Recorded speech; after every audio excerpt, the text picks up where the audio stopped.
കണ്ടോ, നമ്മൾ ചക്കുളത്തുകാവിന് തൊട്ട് മുമ്പായിട്ടുള്ള റോഡിലാണ്. മണിമലയാറ്റിൽ നിന്ന് കയറിയ വെള്ളമാണ്, റോഡിൽ കയറി കിടക്കുകയാണ്. കണ്ടോ,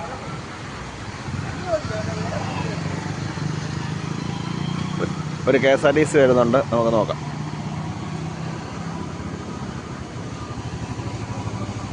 വണ്ടി സാധാരണ അങ്ങോട്ട് ഇങ്ങനെ പോകാൻ കഴിയും. പിന്നെ ഇച്ചിരി വെള്ളം ഇന്നിനി മഴ പെയ്യുകയാണെങ്കിൽ പാടായിരിക്കും.